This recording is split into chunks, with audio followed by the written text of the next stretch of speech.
నేను పెద్ద మిస్టేక్ చేశాను. అందుకే ఈ వీడియోలో నేను చెప్పాలనుకుంటున్నాను అది. సో, లాస్ట్ టైమ్ నేను ఫిష్ ఫ్రైది నేను పోస్ట్ చేశాను కదా వీడియో. ఆ వీడియోలో నేను ఆ ఫిష్‌ని సాల్మన్ ఫిష్ అని చెప్పాను. కానీ ఆ ఫిష్ నేమ్ తిలాపియా అంట. నేను గూడా తెలుసుకున్నాను. నేనిప్పుడు ఎందుకు ఇందులో చెప్తున్నాను అంటే, ఆ వీడియోలో పెద్ద పుడింగిలాగా నేను ఈ ఫిష్ ఏమనుకుంటున్నారు సాల్మన్ అని చెప్పాను. సో, అది సాల్మన్ కాదు కాబట్టి మళ్ళా నేను ఈ వీడియోలో చెప్పాలనుకుంటున్నాను. సో, అది తిలాపియా ఫిష్. నేను ఫిష్ ఫ్రై చేసిన ఫిష్.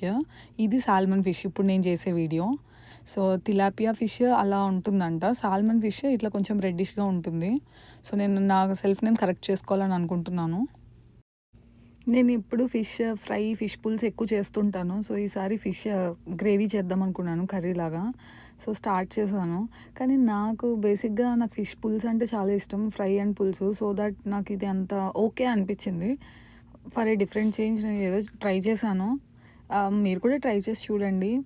సమ్‌వాట్ పులుసు నచ్చని వాళ్ళకి ఇట్లా ఫిష్ గ్రేవీ కూడా నచ్చొచ్చు.